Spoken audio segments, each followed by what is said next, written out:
those attacks. So Putin changed his tactics beginning in March to go after specifically generation capacity. So you have large generation facilities outside our that have been destroyed by a combination of cheap Iranian-sized missiles, Russian ballistic missiles, and industrial missiles. Last question, I know you guys go. You know, of course, people have to ask about Trump administration coming here. We had articles on our wire talking about, you know, where Trump is going to go in the last couple of days. Do you think, though, that this of U.S. policy for Ukraine will remain the same? The energy part, like, you know, there's a real push to get Ukraine to have used the energy policy. How do you do that? So I can't speak to the Trump administration now, but I have seen through the second part of the the United States created Secretary of Affairs and I lead on a day-to-day basis. That has built a strong architecture of international support for Ukraine. On top of that, we have strong bipartisan Congress for our area.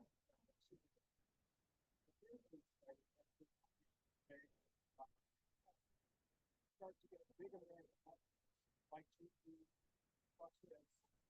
where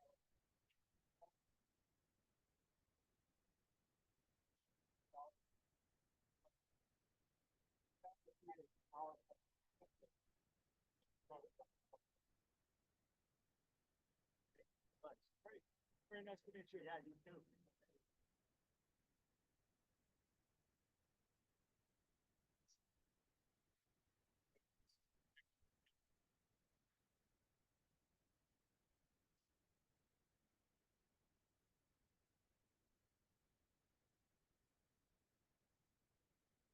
I don't know the energy guy. I could get back to him.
Dirk, can you hear us?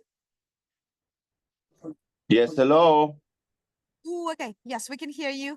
Are you okay with time if we include you into the second part of the discussions?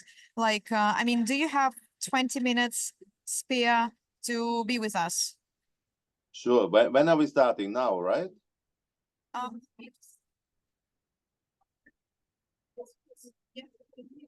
Say something? Sorry. When are we starting?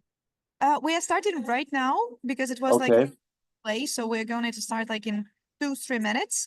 But as far like as we allocated the first 5 speakers start in the first session, and if you are okay with speaking in 20 minutes, we would let you speak in 20 minutes. If you feel much better to speak now, it's okay. Then I would give you like the third person in a row. how it Yeah, if would. that'd be possible, because I have to attend this other meeting, that'd be great. Yeah, sure. Mhm. Okay. Okay. Okay. Then Thanks a lot. Yep. Thank you, Evgenia. Okay. Yes. Yeah. Thanks. Thank you. Yes. Yes. Yes.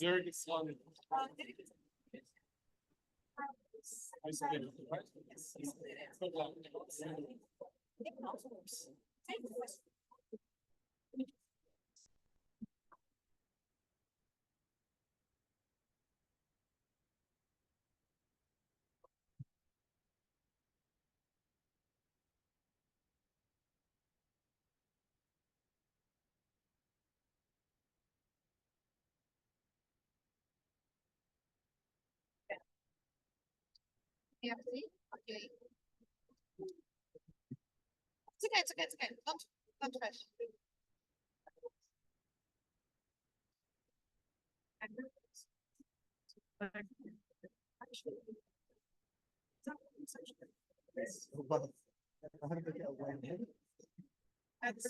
Can I invite you to put next to each other? So I think you can start taking your places there. So you would be just seated at the panel. Then the discussion will be going on, and then we have after you would have an online speaker, and then we would go on with the discussion. Okay. Fantastic. Yeah. Oh.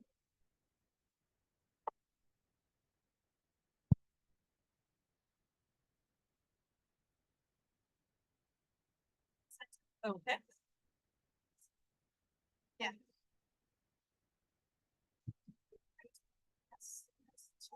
Great.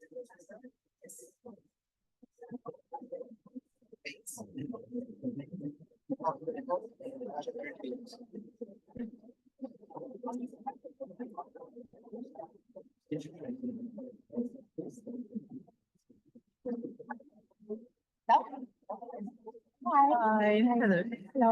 Yeah. I'm hard with them. Nice to meet you. Pleasure to meet you. Pleasure to meet you. Yeah.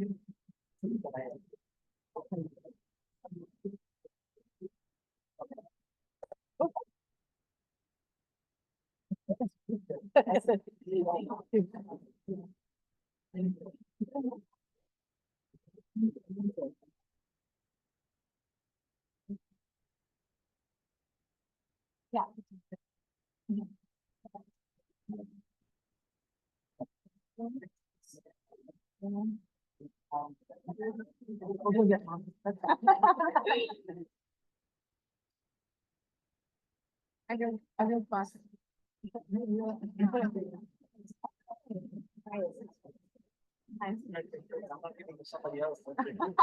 Yes, it's not easy. Yeah.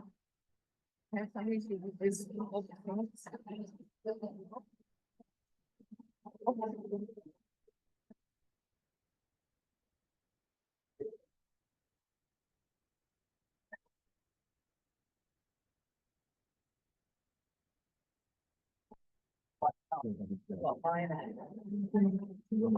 Definitely doesn't need one. Oh, I thank you.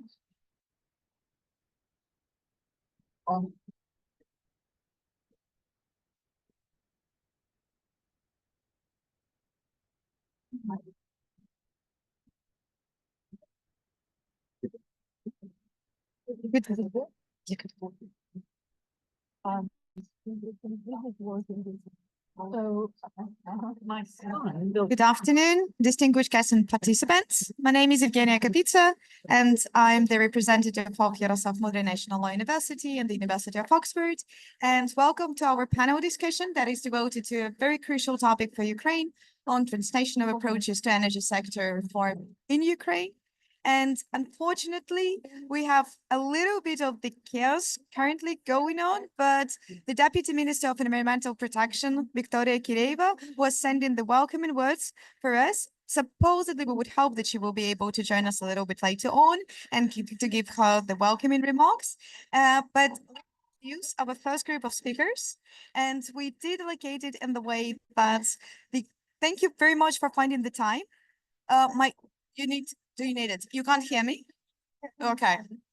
Can I please ask for the headset? Thanks. And now the first group of speakers would be well equipped to hear what I'm saying.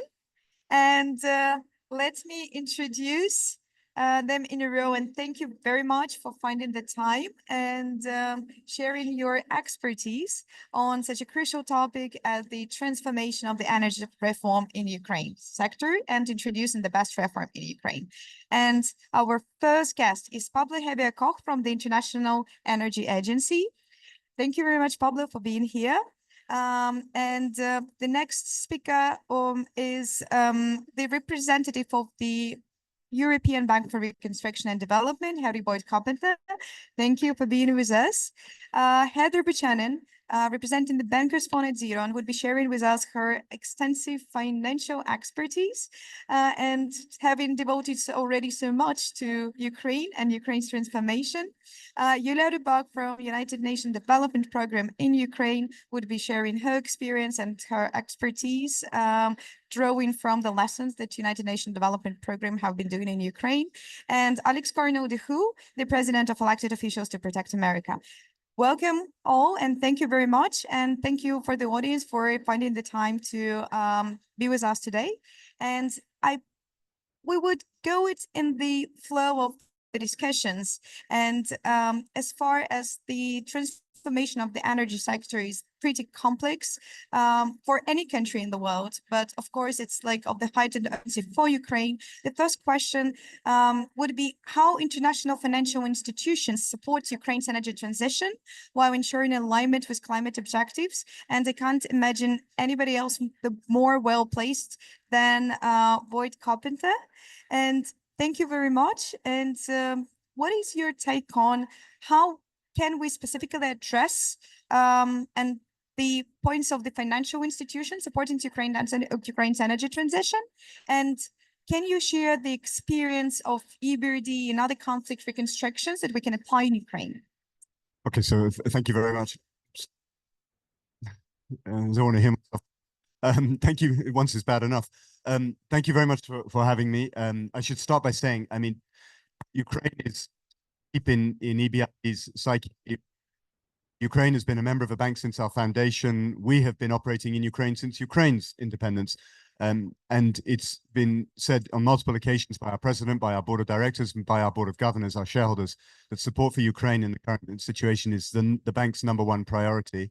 And in that context, of course, the energy sector has been a priority, and we've been able to provide hundreds of millions of financing over the last couple of years, both in the form of emergency short-term loans to support Ukrenergo in particular and Ukrhydroenergo, but also to support new projects. And I'm particularly proud of one of the investments we've done recently, which is equity financing, equity support for new solar projects from developers who trust in Ukraine enough and are committed enough to the green transition in this context that they're willing to invest in new solar projects even in the current situation. So that's the starting point, that this is really, really important to us. In terms of what are the lessons, I mean, there's so many complex things you have to do to get an energy sector right. And I'll focus on just two, both of which are drawn from our experience in working in other post-conflict regions, as you asked, and in particular the Balkans, which is a core area for us and which experienced many years in a different context, in a different style, but with similar outcomes of trauma and assault. The two fundamental messages we would say is, one is build a market structure, because when you reconstruct, you need a lot of money, and some of the things you do need public money.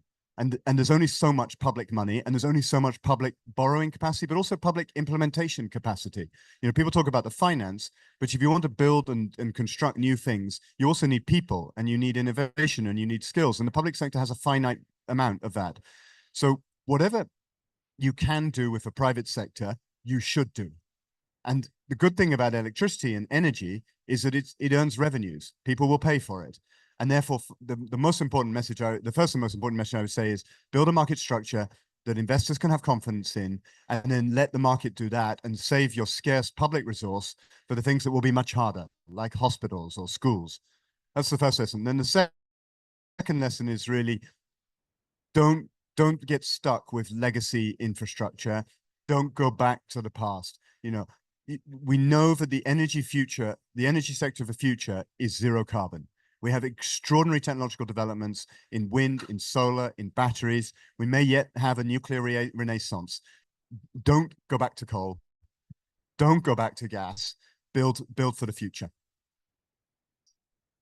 Thank you very much. Here, really applauded from the audience, and it's very much aligned with Ukraine's vision of the building back better and building back greener. And thank you very much for the shared vision of yours and for the support of these Ukrainians endeavors. And but as far as you have pointed out that the financing that should be going and the public money, it's always the money that matters and usually creates the biggest barriers. And Heather, can you please share your perception on how can private financial institutions contribute to Ukraine's energy transition? And do you foresee any specific financial instruments that have proven to be most effective in similar contexts? And certainly I'll do the same thing so I don't have to listen to myself twice. No, certainly. I mean, I think, ultimately, private capital, private finance, particularly if you're talking bank finance, investor stuff, people are stewards of other people's money, and it's about risk. And that's the bottom line, and different variations of it. So we all talk a lot about blended finance, and blended finance is of course, been around and is touted a bit. I think that the one area where we're getting more sophisticated with the blended financing is rather than just a kind of off the shelf, a certain slice being taken by, because blended finance, let's face it, it's just an insurance policy that's backed by a state. There's a lot more interest in the use of philanthropic capital to help take slices of risk, in the use of actually more mainstream insurance. Mainstream insurers are actually interested in this, but it takes the whole point in this, and one thing that's quite interesting in the kind of philanthropic side or on the kind of state side, is that the enhanced due diligence that's required in cases like this. But ultimately, and to Henry's point, it is perversely the opportunity to build something new and decentralized and whatnot. And I think one of the interesting elements around when we talk about risk is, historically we've always talked about project-based risk, and actually we're getting to be a lot more so that or smaller scale projects, you need to aggregate a lot of smaller scale projects to make it kind of interesting for the kind of larger investors. The other point around risk that is increasingly becoming thing, and we haven't quantified it properly yet, it's still kind of being there, is the risk of inaction, and also the kind of geopolitial risk around the kind of uncertainty that comes from not having a secure Ukraine and stuff. So ultimately, as I say, within the private finance sector, in order to kind of really go in areas like this, they'll need that additionality that comes from insurance, that comes from philanthropic capital, that comes from state-backed guarantees and whatnot. But there's that interesting mix of multiple stakeholders can actually really lead to interesting outcomes as well. And I think that's really where the conversation needs to go now. Thank you very much. Lots of questions to follow up on, but I think I suggest that we take him from the financial perspectives, and I would like to hear what about the policy frameworks.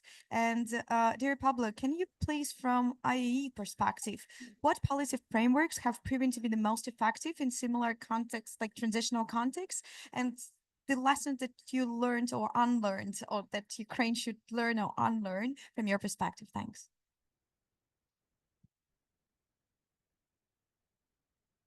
Thank you. I hope you can hear me.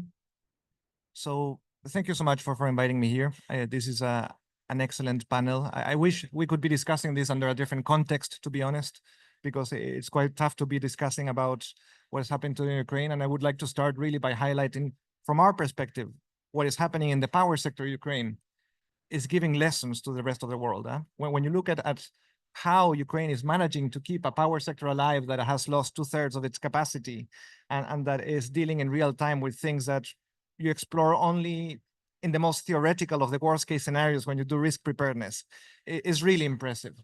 Now, here comes one of the challenges, and it is that Ukraine has extremely pressing needs today, right now, that they need to deal with issues that are happening before the winter, before tomorrow, before this evening.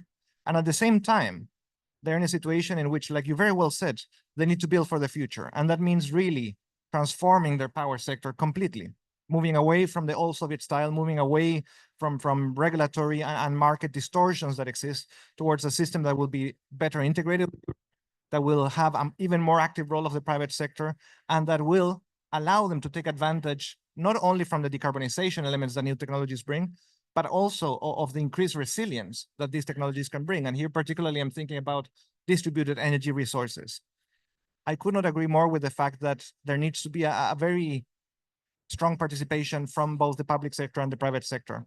And I would really echo from a policy perspective, you want to find frameworks to allocate the risk to those that are better able to bear the risk, to minimize risk where it is possible.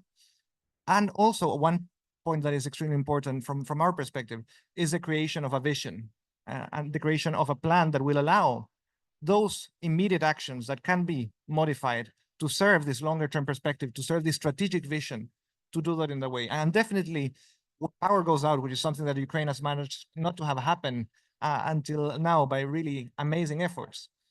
The first priority will always be restore the system and make it work and get electricity into the hospitals, in the households, for the cooking, for the heating. A second order priority could be considering, is there a way that we can do this looking at the future? And for me, this is important. Can we bring more distributed resources instead of trying to focus exclusively on rebuilding the system as it exists and these kind of elements? And finally, when you ask about policy perspectives, I do see Ukraine in the context in which integrating more to the single market of Europe, integrating to the European power market will be really essential. And this will need quite a bit of work. It's not an easy task for the countries that are going through it. It requires harmonizing some of your institutions, some of your legislation, but the value that can come from that is essential. We've seen that recently the European transmission system operators have increased the maximum capacity allowed to be exported to Ukraine during the winter to 2,100 gigawatts. This is excellent. And as part of moving from an emergency situation in which a situation in which you're interacting as one of the market members will be really important. So that focus on that policy modernization and transformation will be one of my starting points. Thank you. Yeah, thank you very much for highlighting the landscape. But we can't move far without the laws. And here I would like to ask Dirk Bushlet that has been always here for us and for Ukraine for the previous so many years, working on behalf of the energy community secretariat, helping Ukraine to align the legislation and just to introduce the reform of the energy sector and sharing like the greatest ideas and support for Ukraine. And the question for you, Dirk, we have discussed like financing, we have discussed like the will, but what about the legal framework? Like what kind of, just a second, can we please show our online speaker now? Thanks. I don't know, Dirk, if you can hear us, and thank you very much for being able to join us. Yes, oh, okay, now we can see you. Yes. So from your perspective, drawing from your extensive expertise, what kind of legal frameworks can enable Ukraine's transition and transformation? Because we have the will, we have the financing, but what should be the key driver from this legal perspective point? Yeah, thanks a lot, Yevgenia, and good afternoon, everybody at Baku. Maybe let me start first by explaining why BBH, Germany's largest energy and climate law firm, is engaging, why I'm engaging in my new capacity there. Still with Ukraine, this is not about making profit. This is really about supporting Ukraine in its reconstruction, a reconstruction that has to start now, and withdrawing, of course, not only from my personal experience, but also from a wealth of experience in managing, in supporting the energy transition in Germany and other European countries. And we know that Ukraine is a very particular market, a very particular destination also for investment. It is fraught by risks that has already been mentioned. there's a multitude of risks, which are not only the war risks that investors perceive, but also the political risk, a risk that has materialized in the past, for instance, in the renewable electricity sector, where feed-in tariffs have stopped to be paid. There is the marketing risk that you're not entirely sure where you can sell the energy that you will be producing. So the risks are the key obstacle probably that are preventing investors coming now to Ukraine and help that reconstruction. And I think instead of using the term building back better, it's probably more appropriate to call it build it now better, because we just don't have the time to develop large strategies and plans, as investment and what has been called reconstructions really should be scaled up already at this point in time for the demand of Ukraine, but also to make sure that we are not only investing now in restoring the system, but always invest into the future indeed. And against these premises, maybe just a few reflections. What is needed now in Ukraine? One is definitely a more in-depth market reform. And there we really need hands-on action, not necessarily the big political strategies, but concrete actions on how to make the markets and the system fit for what has to be invested. We all know that not only the system, but also the market governance, the legal governance in Ukraine has been designed for a completely different system, a completely different governance based on centralized energy production, based on a huge role of the state in managing that.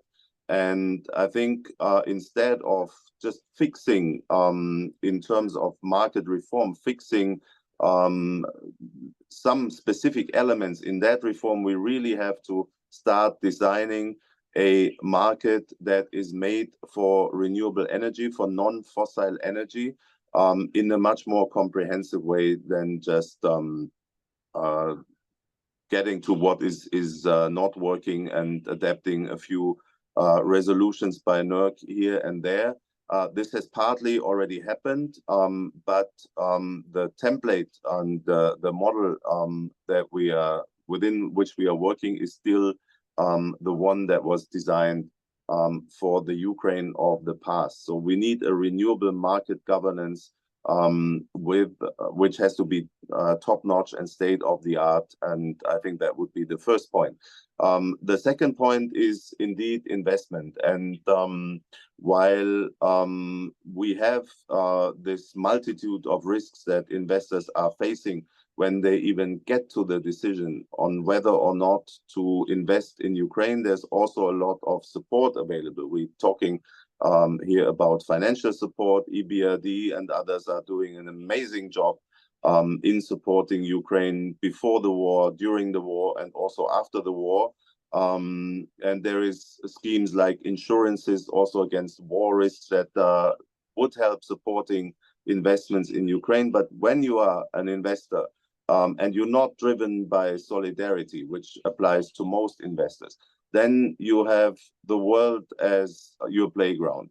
So an investor who is, for instance, thinking about going into wind parks will always ask, why would I go through the difficulties in mapping out the risks and the remedies for a country like Ukraine, when I can do that with much less effort and probably more direct profit yields in other jurisdictions. So I think what we have to do is to design the investment support, the support for investors. Due diligence have been mentioned, permitting, dealing with the regulatory environment in Ukraine, but also dealing with the opportunities and possibilities that exist on an international level. We have to deal with this as a public service. We'll have to do more to take investors by the hand, not only in getting to the decision in for investing in Ukraine, but also in carrying them through the whole process. We cannot just assume that they will all take their advisors and start preparing a costly exercise of whether or not to invest. But I think we have to go that one step further and establish a scheme, establish the mechanisms, the people who can convince investors that these risks are manageable. And the third point would be, we also, and that refers back to the German experience, if we want to be serious about decentralization, then we have to get into the governance of Ukraine. It is built for a centralized system. It is a system that is dominated by a few limited players, and whether they are producing electricity from coal or in the future from renewable energy, I think decentralization also means that we have more variety in the market players. And for that, we should also bring and empower the local entities much more, the municipalities. That's the German experience.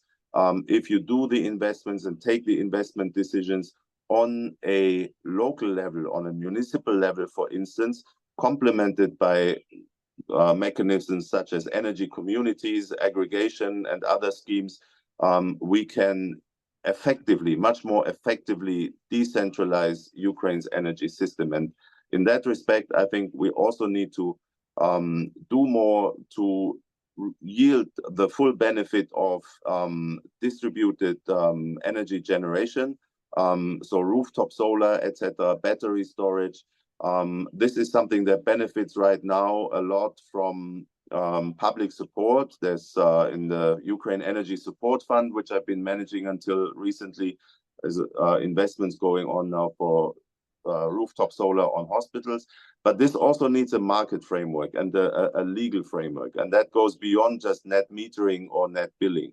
I think here's where Ukraine can really leapfrog in providing the governance, that you do things like energy sharing, that you do things like peer-to-peer trading, which would really yield the full benefit of going decentral.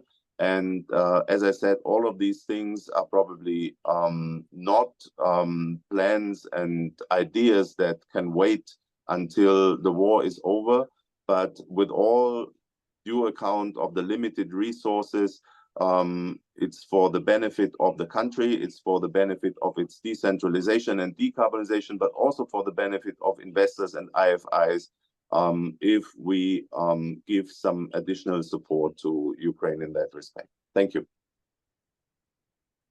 Thank you very much. Yeah, thank you very much for such a comprehensive overview. And can we come back to thank you for finding the time and sharing your perception and your vision on that. And I would like to come back to our on-site participants and take it on from the experience from the development agencies. And Yulia, you have had a very diverse stock of experience before joining United Nations development programs, but today you have shared a little bit how much United Nations development program is doing in Ukraine. Can you give like a little bit of the overview, and what is your personal take on, is it enough, and to what extent development agencies are there to devote their actions to the energy transformation of Ukraine? Thank you so much. First of all, I would like to say that I'm very delighted to be here with all of you, and it's very important to have such strategically important discussion at Ukrainian Pavilion on Energy Second Day. As a representative of UNDP, I'm managing the Green Energy Recovery Program that was launched this year in order to have a rapid response to emergency energy needs at wartime.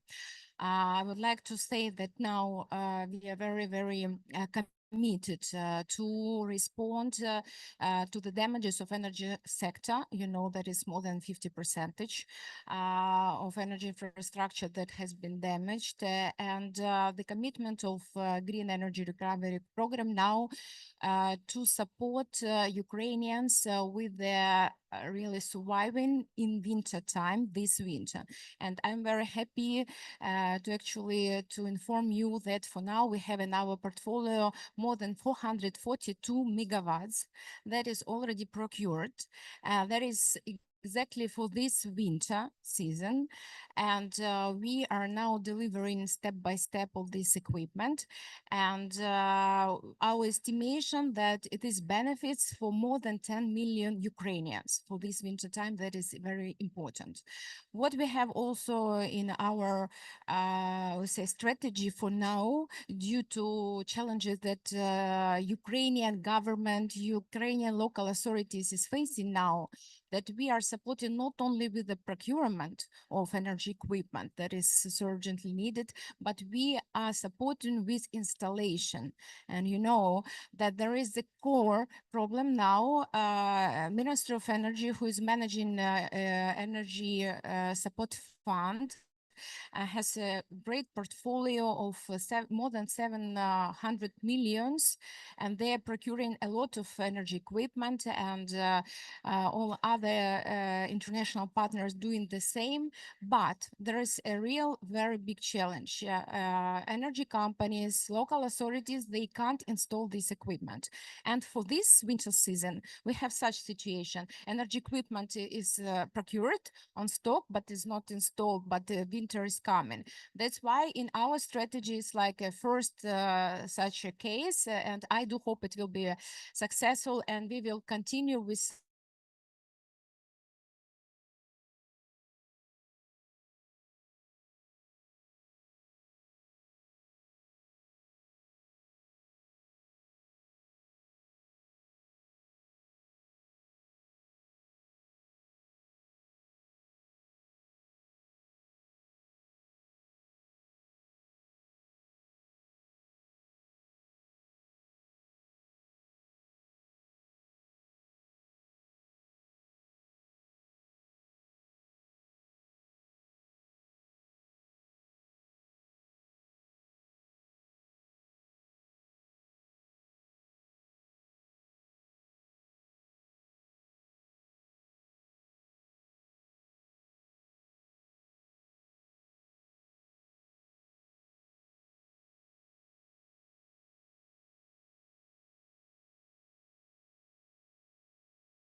and in spite of wartime, we are resilient, and we are doing really huge steps towards carbon neutrality and green recovery of our energy system.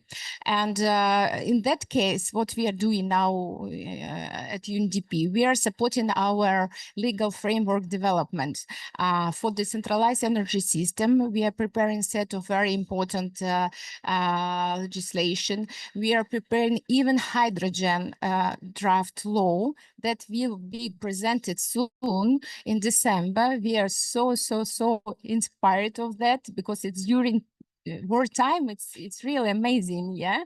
And what I would like also to stress on that all distributed generation equipment that we are providing now to the cities are hydrogen friendly. So we are considering then when the war will be stopped, we will have our victory, yes, just victory, as we yesterday discussed. So this equipment we could consider already like green component even on distributed generation gas pistons, for example. That is very important and crucial for Ukraine. Yeah, so with the parliament, we are working on that initiatives. With the local authorities, we are having a partnerships.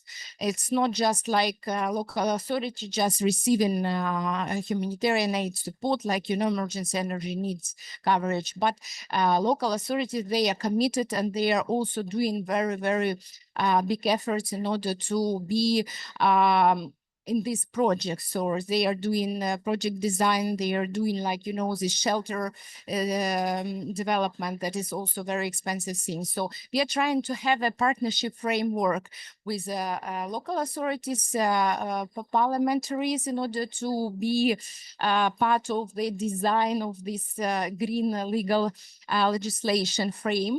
And of course, we are very good partners with the Ministry of Energy, Ministry of Environment.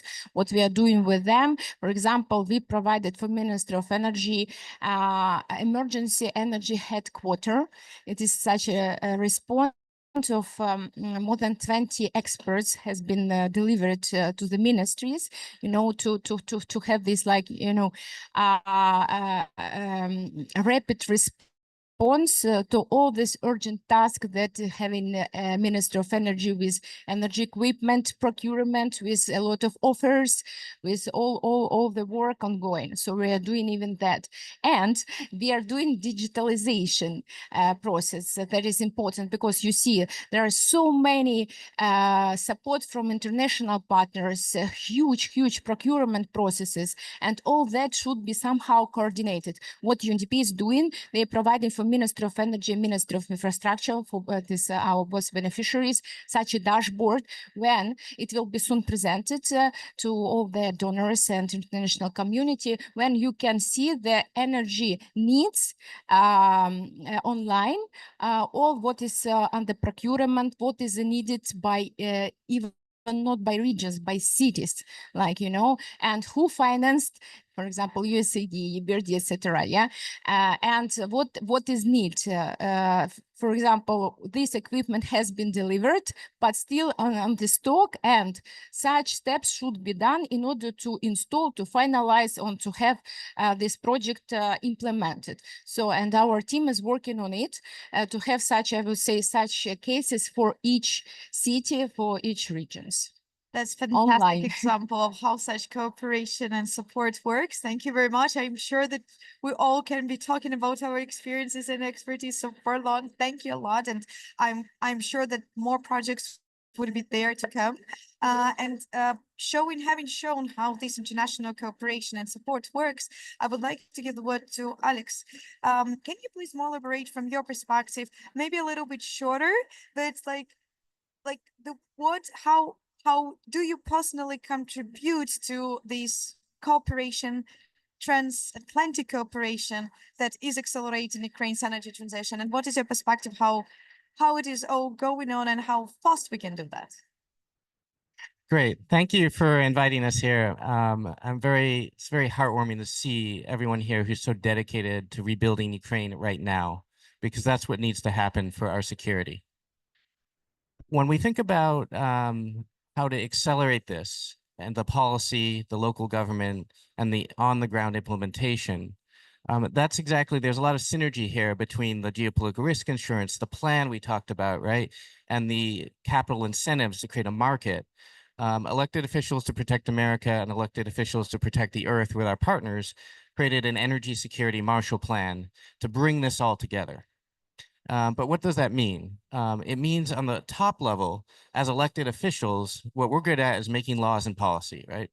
And how to accelerate that into the markets. So how do we create a market structure using the policy framework so that the investment is attracted and it supplements the direct aid programs?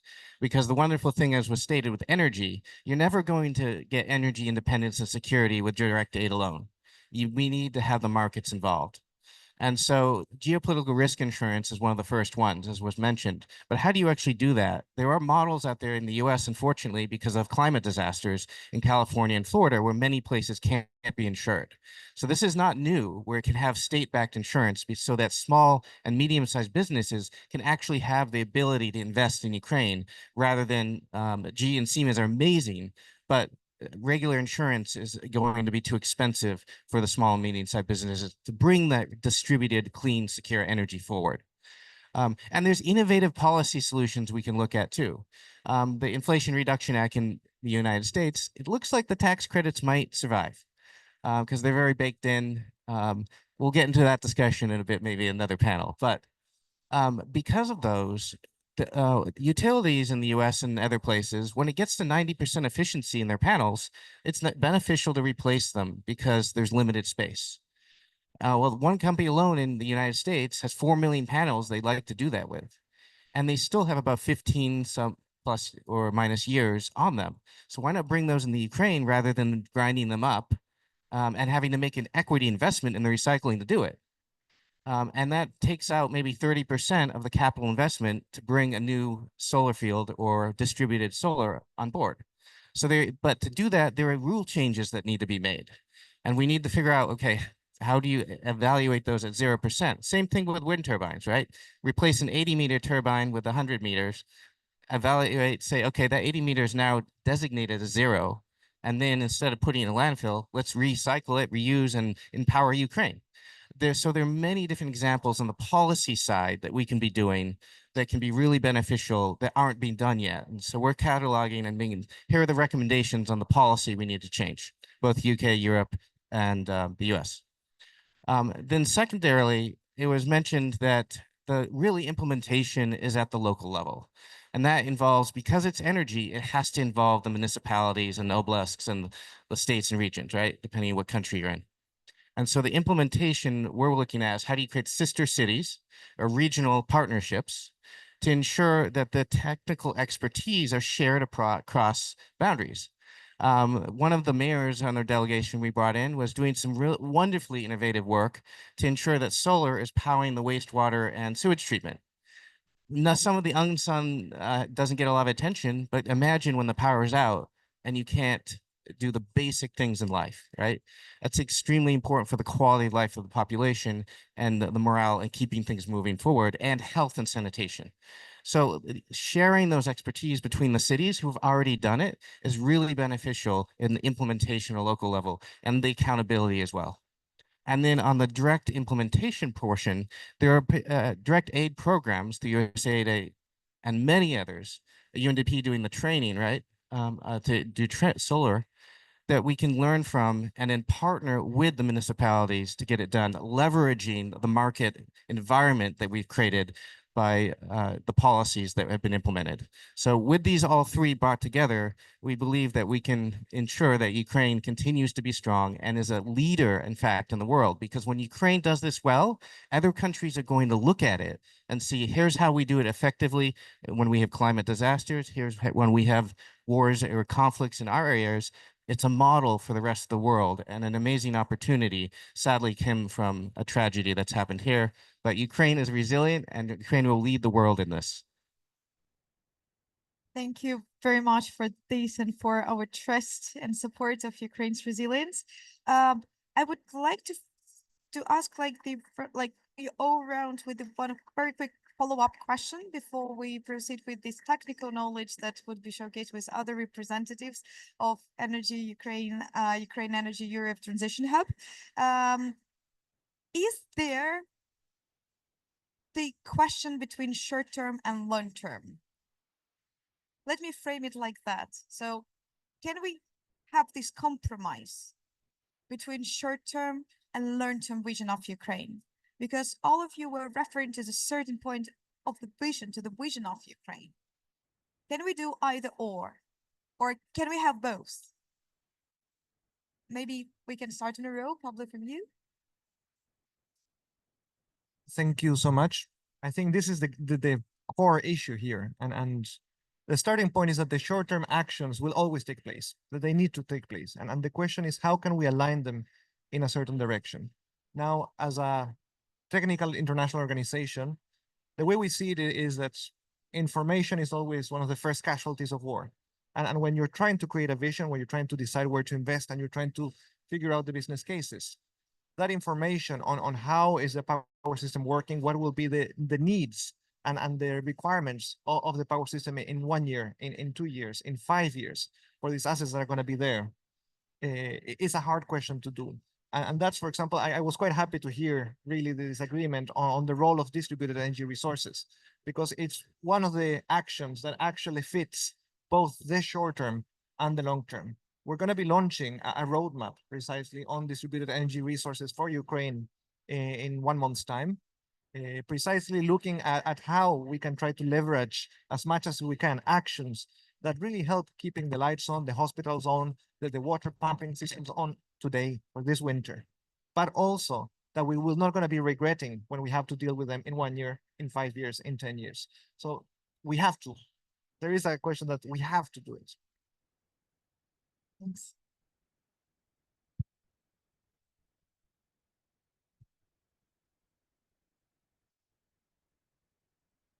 Yes and no is the answer. I mean, yes, there are some things that are very helpful in the short term, but also make a lot of sense in the long term. Distributed generation is an obvious one, but I mean, perhaps the most obvious one is I remember covering the Ukraine energy sector before the war for EBRD, and we talked about the long-term synchronization with Europe, and I think the goal then was 2027, and people like me who know a vast amount about the sector sort of said, impossible, 2030 maybe, and so on.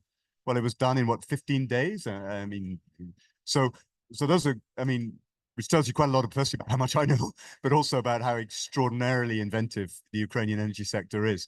I always used to, I used to negotiate with Ukrenergo, and I remember when this idea was that, you could break up Ukrenergo with a tax, and I was like, you don't know Ukrenergo.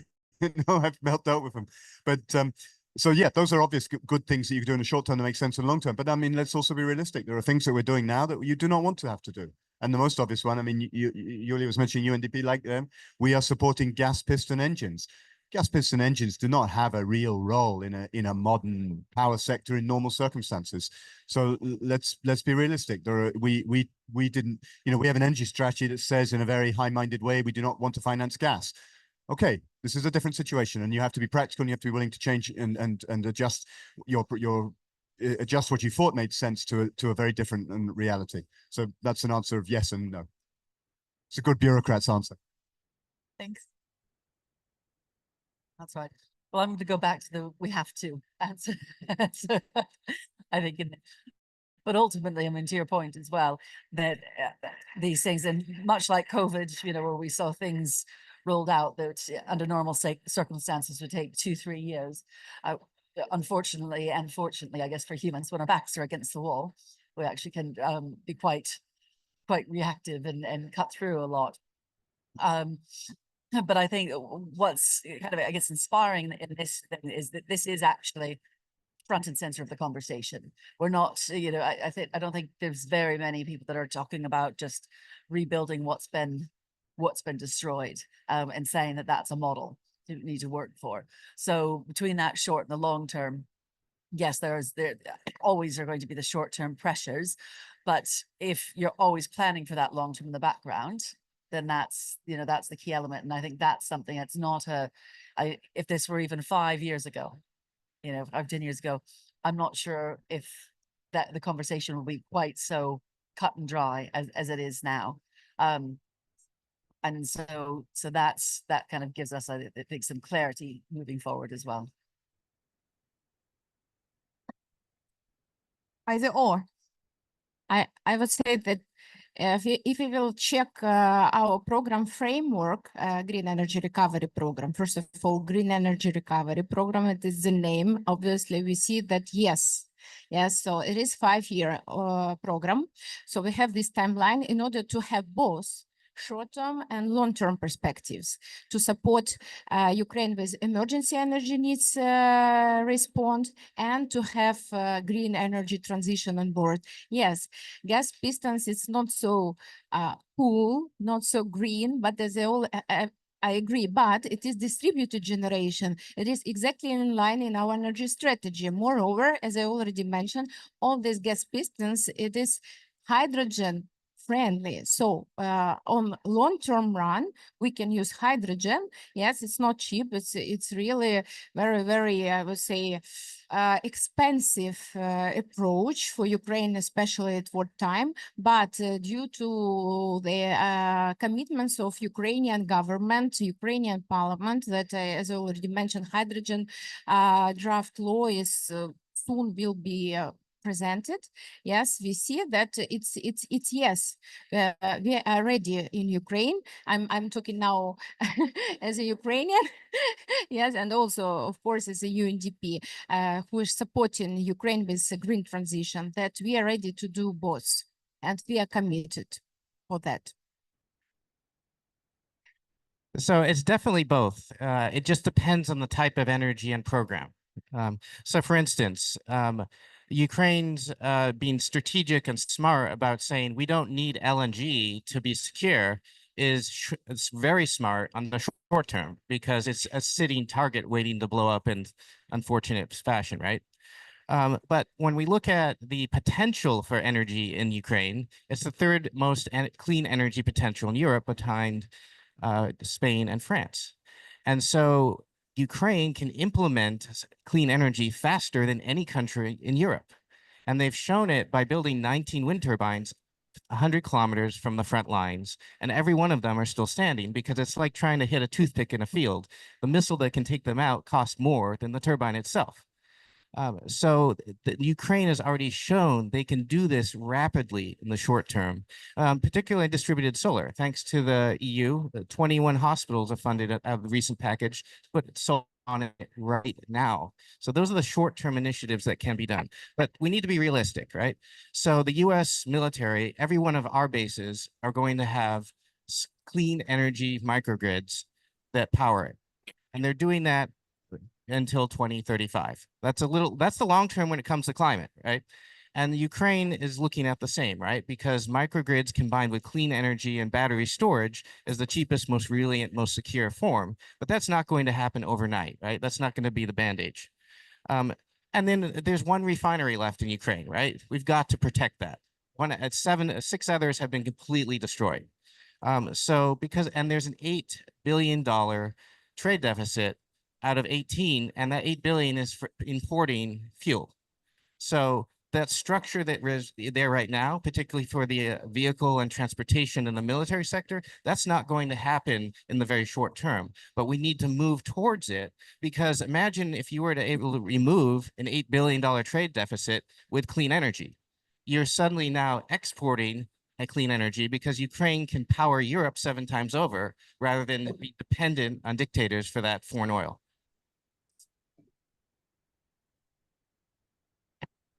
Thank you thanks a lot. And you know what I thought? I thought that it's time to bring the down-to-earth expertise.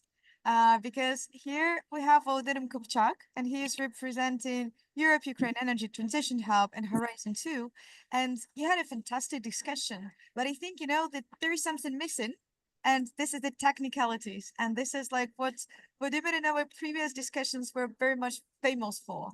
So maybe Volodymyr, would you mind coming here? And I think we would need to have the slides.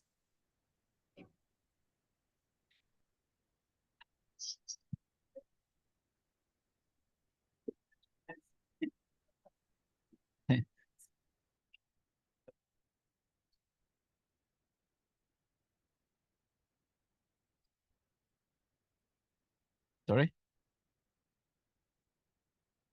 Should they go? No, I mean, they stay. Trust. Hello, dear colleagues. Thanks for inviting me here. That's a really great honor to stay here. Thanks for inviting. And once again, I wanted to thank to all of you for that huge support of Ukraine, for your dedication, especially in these war times. Without your support, it will be really difficult to win, but we are going together with you. Thanks once again. So I'm representing here a European Ukrainian Energy Transition Hub. And I must say that for us, for Ukrainians, the green energy, their energy transitions, it's not just the words, not just the nice words, it's a matter of survival of Ukraine. And there was a very nice question, considering the long term, the short term, we should jump it over. We should make this long term. We must actually make this long term targets to get them shorter. We don't have this time. Basically, we should have reached those targets even 10, 20 years ago. But now the war makes us to go really fast, and we do need that support. Next slide, please. So speaking about the renewable energy, we have several issues we are concentrated on in our hub. So basically, there is an issue of energy efficiency, renewable energy, and when we are speaking about the renewable energy, I must inform you that some of the energy sources like sun, like wind, like hydro energy, they are well developed in Ukraine, but the others somehow they are still not developed, and we need this. We need your support to develop it. So there is a green hydrogen. Of course, Yulia has described us why it's not developed at the moment. That's the same reason, like in the whole world, it's still, the technology is still not developed to that extent. It's still too expensive from the capex point perspective. And but at the long-term perspective, long-term target, of course, we should think about that, because the potential of Ukraine from the perspective of the green hydrogen is probably the biggest in the whole Europe, because we are the biggest European country. We have the biggest potential of the renewable energy sources. That's why, as a result of that, the green hydrogen, we will be the #1 in Europe producer and exporter of green hydrogen. Then another issue is a smart grid system. Of course, we could have developed the smart grids and installed them even before the war. We had to do that. Why we didn't do that? That's also the question to the government and to us as Ukrainians as well. Of course, it's quite expensive, but the result we gain after the implementation of this technology is really significant. So there is a column, annual CO2 reduction, which we can gain after the implementing of this project. And we can see that this result is really huge. It's not just for Ukraine, but it's also global impact. And the other issue is waste management. And that's also a question to us Ukrainians. Why the efficiency of waste management in Ukraine is just 5%? So it means that we do not have unfortunately, we do not have a culture of behavior with the waste in Ukraine. So that basically doesn't need a lot of investments to create this culture, and that's also a great opportunity for you to support, especially in education, how to behave. Okay, then biogas, biomethane. That's probably one of the most important issues, and I will stop on that issue in more details, because we were speaking with the previous speakers about, for example, the export to Ukraine of the gas pistons, gas pistons equipment of the power plants, because as we all know, almost 80% of the power generation in Ukraine was destroyed. And thank you for that support that you are helping us with this equipment. But when we are developing this decentralized power production, we make an assumption that we will have gas. But what will happen if there will be no gas infrastructure? We know that Russia, they use energy war as a part of the real war. So it might happen that they will ruin the gas infrastructure. Then where we will take this gas from? So that's why the development of the biomethane industry is really vital for Ukraine. I must say, next slide, please. I must say that it's also very strange and very disappointing for me why we were not developing this industry so good. I'm one of the pioneers of the development of this industry in Ukraine, so I'm literally fighting for the development of biogas and biomethane industry in Ukraine. And it's also very disappointing for me that only because of the war, it started. Russia? Only because of the war, this industry started to develop a bit better. I must tell you that, I give you one example, that in Ukraine, at the moment, we have less than 100 biogas plants. And if you want to compare it with Germany, they have there 10,000 biogas plants. So what is the problem? We have a huge potential, but why this potential? Why do we not use this potential? Why do we not develop this industry? In figures, that's why I wanted these figures to be presented in this slide so that you know about these figures. The potential of biomethane industry. The potential of biomethane industry in Ukraine is 20 billion cubic meters.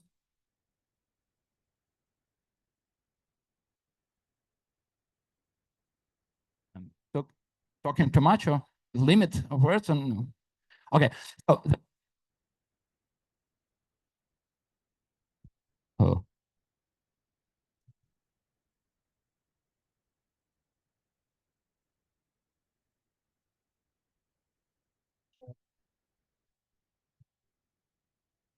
So thank you for the American support once again. So 20 billion cubic meters per year, that's the potential of Ukraine. It means that, as I've told you, we are fighting for 20 years for the development of this industry, and we are losing each year 20 billion cubic meters of biomethane per year. So the consumption of Ukraine is 20 billion cubic meters of natural gas. It means that we do not need to use this subsoil. We do not need to ruin our nature. We can use our waste in a correct way and produce the biomethane and fulfill these climate targets.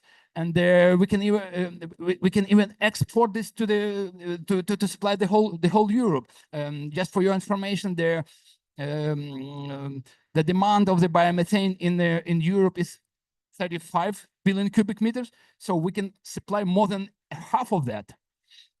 So why don't we develop this industry? And now it's a time to develop it, of course. So next slide, please.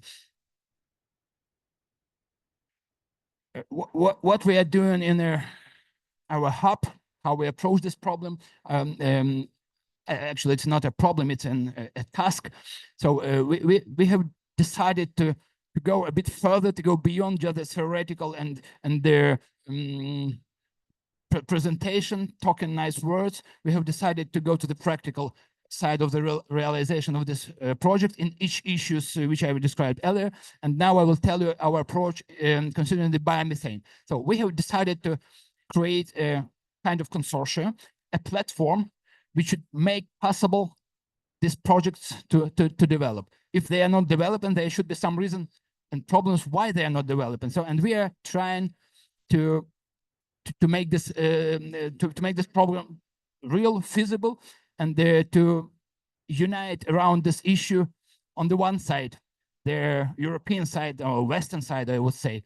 On the one side, the demand of the biomethane in Europe, I mean, energy companies, trading companies from Europe. We can unite there also the producers of the equipment, the suppliers of the technology, the investment companies, the trading companies, and so on. And from the Ukrainian side, we have all the united basically, more than 30 big agrarian holdings which operates on the land of from 5 to 50,000 hectares of the land. So they have a huge potential from the perspective of the residues. And we join them together, unite them around the target to build in Ukraine the network of biomethane plants, which will produce till the year 2030, 1 billion cubic meters of the biomethane. And this project is very interesting because it might be used as an example, as a pilot project, and then it can be scaled up for the whole Ukraine, and it might even result in the biomethane strategy of Ukraine. And I was very happy to hear from Yulia that it's the law on the green hydrogen is almost ready, and it would be really very good to have the biomethane law as well, because this is one of the really very, very important issues of the not just the Green Deal but this is the survival of the Ukraine, as I told you before. So when we are speaking and searching for the solution, why it's not developing this industry, what we need to do to develop it to the right, to fulfill this potential of 20 billion cubic meters. I must also tell you that I represent not just the theoretical part, but also the practical. I've built several biogas plants in Ukraine. So that's why I know all the problems, like internal and also external. It is also very important to mention that biomethane projects, they are feasible from the economical point of view. Their payback period is less than 8 years. So, which means that it's really very, very strange why being so attractive, economically attractive, why they were not developing before the war. So it means that there were some other obstacles, some barriers. That's why we need to understand these barriers and to eliminate them. So we have created the roadmap. We've called it the 10 steps towards the biomethane. And here really I wanted to present you these steps so that you understand what are the problems and how we can solve them, and which support from the European, from the international side we need. So from the Ukrainian side, we need a development of biomethane strategy. Of course, it would be good that this strategy would be adopted as a law in Ukraine. Yeah, and of course, the strategy must be synchronized with the European targets, with the European energy and the biomethane strategies. Secondly, one of the one of the biggest problems why this industry was not developing in the correct way, there are really even today we have a lot of technical and bureaucratic obstacles, and that's why we need to eliminate them. So we need to create an environment with a simplified technical, regulatory, and administrative approach, which will eliminate these barriers, which very often are created by private companies, which make problems during the connection of the to the grid. I'm finishing. I will go very fast. Thanks. So, third, despite we do not need this project do not need the support, as I've told you, but if we want this industry to develop really fast, still we would need some support in the form of grants, of the dotations maybe, and so on. And it would be really very good to if we can provide for this project the status of the national on the level of Ukraine, and the so-called status of EPCI, European Projects of Common Interest, from the European side, and this will give a certain support to this project, of course. So taxes would be also good. Next slide, please. One of the, or even not one of the most serious problems. The most serious problem is because, as I've told you, this business is very attractive, and there are a lot of investors both from Ukraine and from Europe which want to invest, but they're afraid of the war risk. So we need to provide an insurance. That would be really the biggest help for the investors and for the development of this industry. So we need to create some instruments which would provide this war risk coverage. Then another serious issue, we all remember the so-called wheat wars, when Ukraine was exporting our wheat through the border through Poland, and we face really huge problems transporting that. So that's why we need to forecast these problems so that they do not appear in future. We need to have some arrangements with Poland, with our neighboring countries, Poland, Slovakia, Hungary, so that we have no problems to export this biomethane through their territory further to Germany and so on. Then grant subsidies, strategic partnership with the EU countries. I must tell you that, for example, Ukraine is a strategic partner with Germany on the perspective of the biogas, but still it's a bit of theory, and we need to give a boost, give a push, so that it develops in practical way. And also the development of the researchers and the development in Ukraine. We have these technologies, we have companies which can produce this equipment. So together with European investment, I'm sure that it will give a real boost for the development of this industry. So I am inviting you to join this project, to join our Ukraine European hub. And once again, thank you to each of you. Thanks. If it could have been referred at the best energy transition stand up, you get the best prices. Thank you very much. And I think that the last words, like I would like to give to Simon Schaffer-Stradowski, that was behind the creation, this is leading the Europe-Ukraine Energy Transition Hub, and that brought us all together. Again, like it's just like 30 seconds of the intervention, because our respected like speakers are about to leave, and we need to let them enjoy anything apart from fantastic trust in Ukraine and our energy transition. So Simon, please. Thank you very much. Don't worry, I don't have to hold a speech here. It is just Evgenia asked me to thank you all for participating, and I represent the Europe-Ukrainian Energy Transition Hub, like you and you. And just to repeat or to remind you, the hub is a group of international European, Ukrainian experts in the field of energy and climate law, energy and climate policy, and energy economy. And we, with our research under the umbrella of the independent research institute ICAM, based in Berlin, and financed at the moment partly from Breakthrough Energy, we offer support and advice to the Ukrainian government, but also to the European Commission and to transatlantic partners, to the industry. And as we saw now, we see it always, I have the feeling the Ukraine is somehow driving in the middle of one or of two or three lanes, and they have the idea, the wish to build back better, on the same hand, to adopt European energy market regulation and market schemes, as well as transatlantic and global regulation.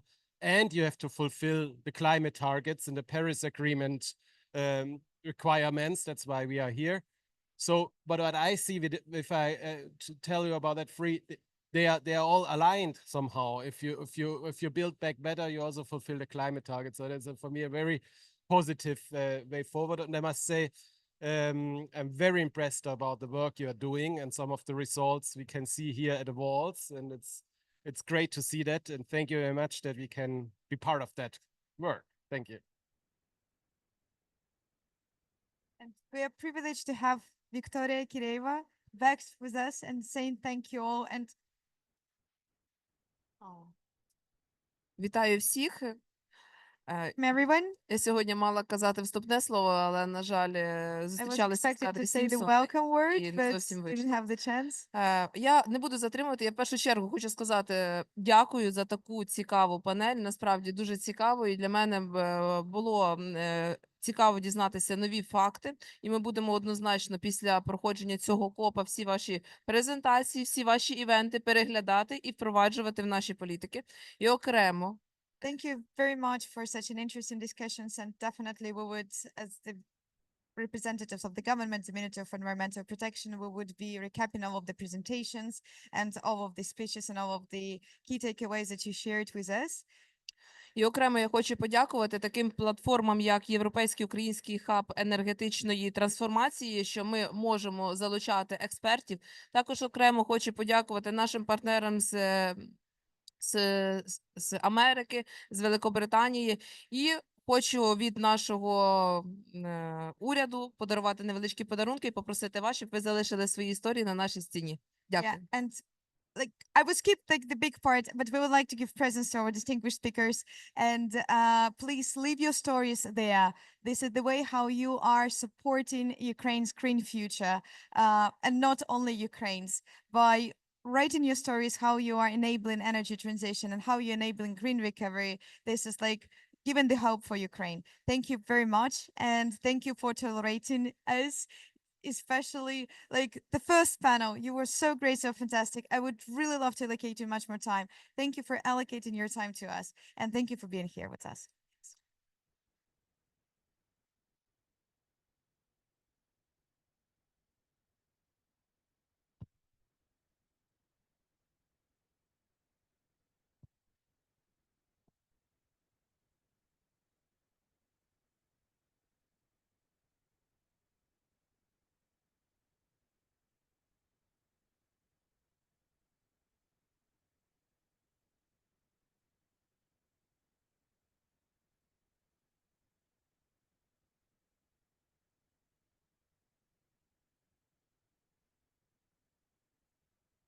Раз.